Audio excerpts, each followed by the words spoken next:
How can you not enjoy palm trees the day after Christmas, as well as 78-degree temperatures?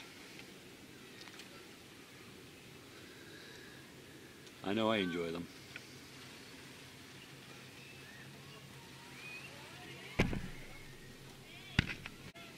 Hey everybody, Adam Tereska Videos.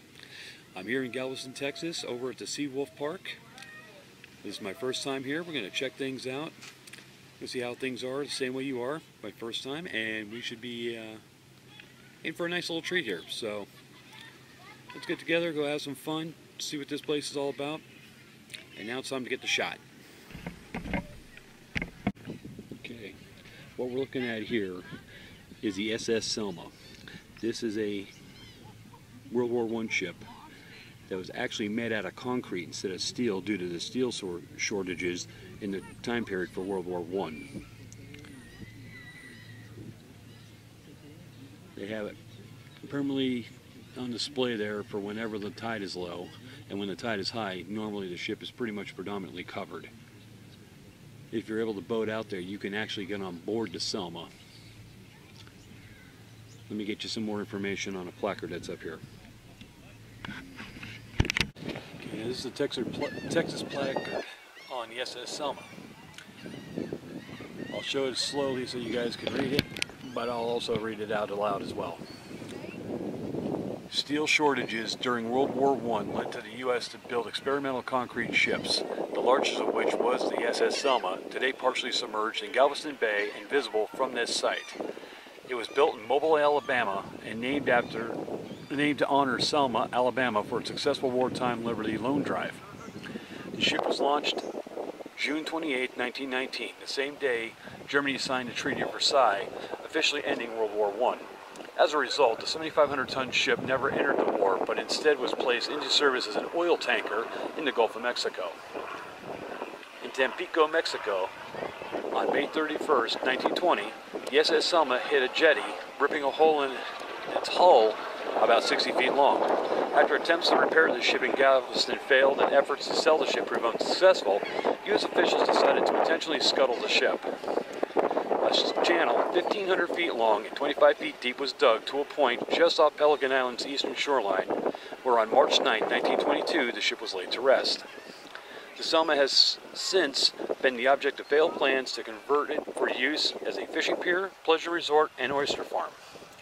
Long a source of curiosity and local legend, it remains important to scientists who continue to study aspects of its concrete construction. In 1993, the SS Selma was designated as a state archaeological landmark and was added to the National Register of Historic Places in 1994, and has been designated as an official flagship of the Texas Army.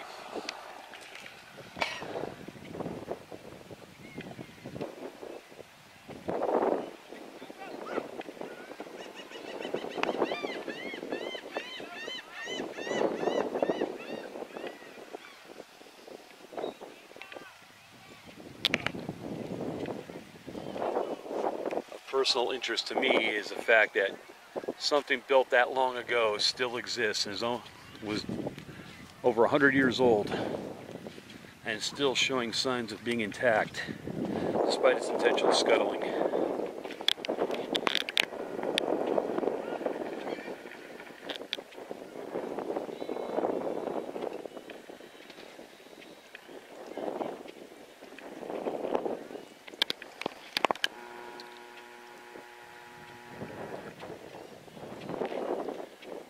Amazing how everything was built to last back then, and everything nowadays is all throwaway. I find it embarrassing and disappointing personally, but that's how modern day is. Let's see what else is here at the park. Pretty close to watch the ferries and the ships come in, over here in the Galveston Bay section.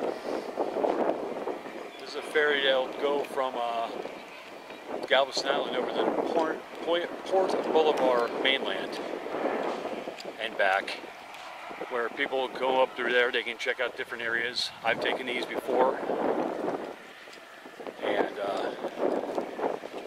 I went to the Fort Travis over in Port Boulevard, and over here we have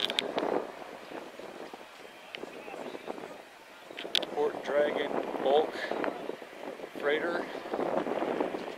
We got another freighter over there.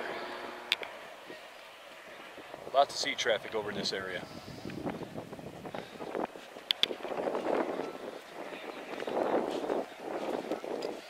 Always neat to see.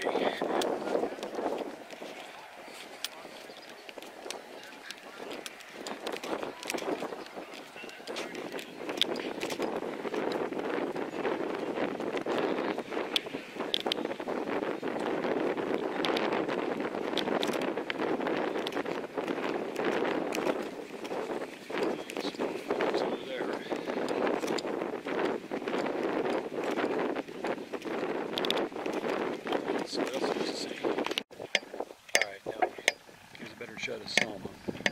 We are on the fishing pier here at Seawell Park. I'll do a little panoramic here for you. Give you an idea how long the ship is. You can see that small boat right there in comparison. And the ship still keeps on going right to there. Sorry about the waviness of it. The wind is blowing me around here, so. But that is a pretty good idea, gives you an idea how long this ship is. The fact that it was made out of concrete, it's been sitting there for almost 100 years.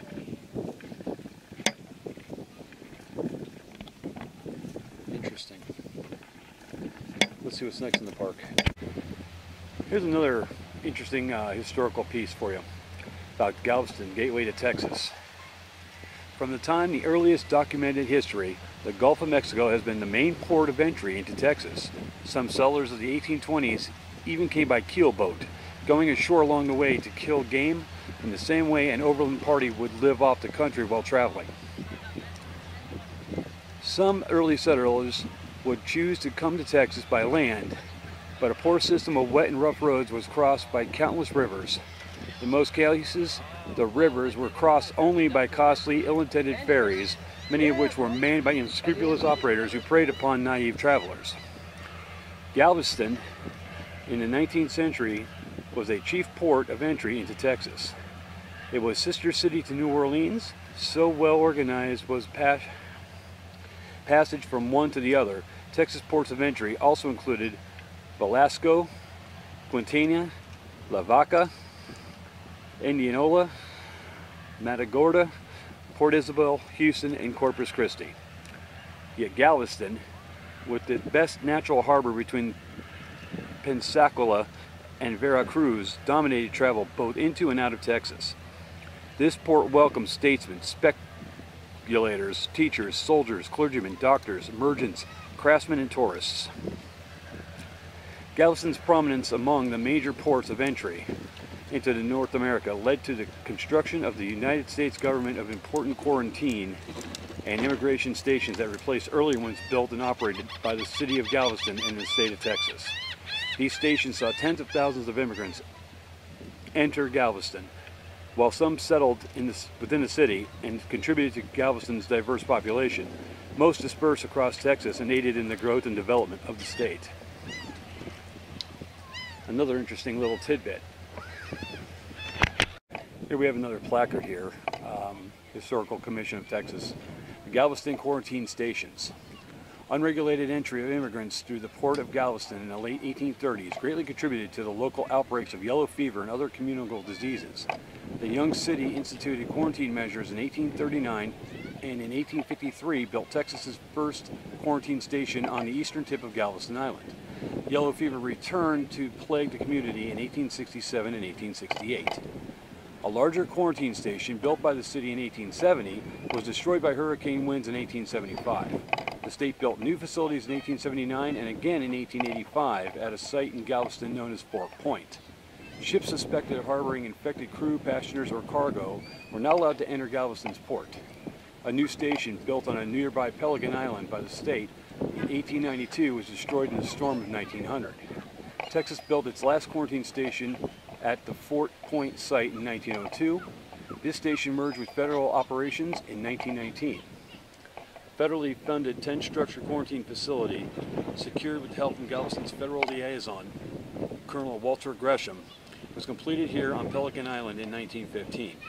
The station was noted for its serene and beautiful grounds, which included oleanders, palms, and Bermuda grass.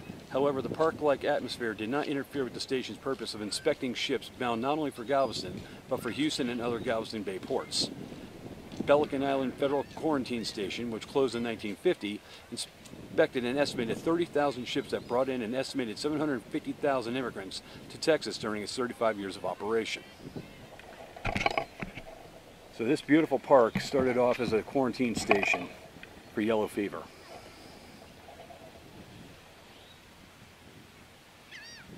Never ceases to amaze me how we're able to repurpose things nowadays. As you've seen in my video here today, a lot of the area here is designated for fishing, although a lot of people come here not to go fishing, but just to enjoy the views and enjoy the sights, watching the ships come in, watching the town from the other side, and just enjoying themselves and relaxing and get away from it all. It's a beautiful location, and I'm glad I came over here. We got some more stuff to check out, and we're going to see what we have coming up in the next shot. Teaser alert, this will be one of my next videos, but I thought I'd give you a little sneak peek of what's going to be happening next. That is an early submarine.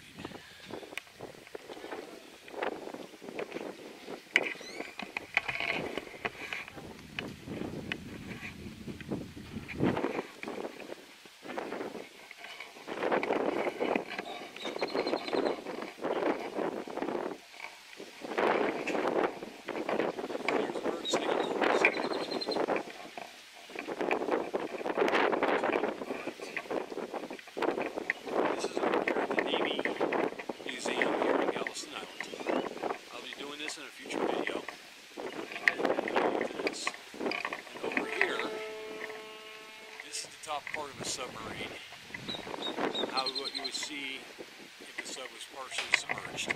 Normally a submarine would be totally underwater or would be predominantly up above the water. And then over here, the submarine is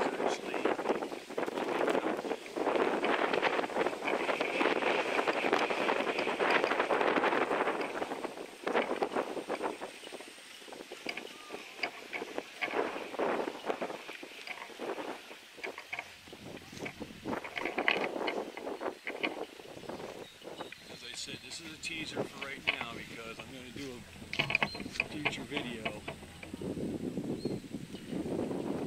on this museum here in the very near future. Here's a map that shows you a little bit of the island here where we're at. And as it says on the sign, it's island time.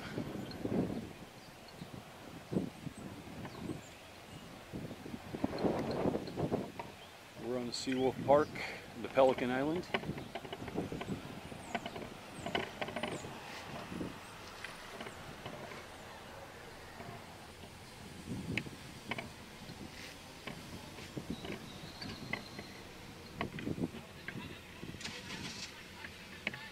And it gives you an attraction index here on Galveston Island as to where things are that you might want to check out. I shall warn you now, there is an awful lot to see here, so if you're going to film, bring lots of batteries and keep lots of chargers available. You will need it.